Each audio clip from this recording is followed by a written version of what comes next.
এই মুহূর্তেই একটা অ্যাস্টেরয়েড পৃথিবীর দিকে ছুটে আসছে। যে অ্যাস্টেরয়েডটা ডাইনোসরদের গায়েব করেছিল এটা সেটাই। এটা অ্যাটমসফিয়ারে ঢুকবে কমার্শিয়াল প্লেনের চেয়েও 1000 গুণ বেশি গতিতে, আর মাটিতে আঘাত করার সময় এর পাওয়ার হবে 10 বিলিয়ন অ্যাটমিক বমের চেয়েও বেশি। 65 মিলিয়ন বছর আগে এই অ্যাস্টেরয়েডটা সেন্ট্রাল আমেরিকার যেখানে পড়েছিল ঠিক সেখানেই যদি পড়ে, তাহলেই সেন্ট্রাল আমেরিকা আর যুক্তরাষ্ট্রের দক্ষিণাঞ্চলের সব মুহূর্তেই নিমিষ হয়ে যাবে।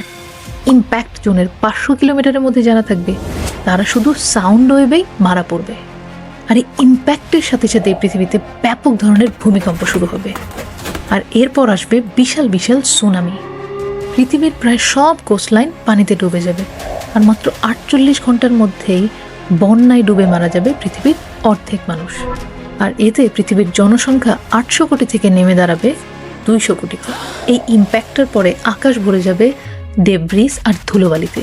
এর ফলে সূর্যের আলো বছরের পর বছর ধরে পৃথিবীতে পৌঁছাতেও পারবে না। আর এতেই শুরু হবে ভয়ঙ্কর ইম্প্যাক্ট উইন্টার। ফসল নষ্ট হবে, খাবারের উৎপাদন কমে যাবে, আর বছরের পর বছর ধরে এই মোলটেন ডেব্রিস আর অ্যাসিড রেইন পৃথিবীতে পড়তে থাকবে।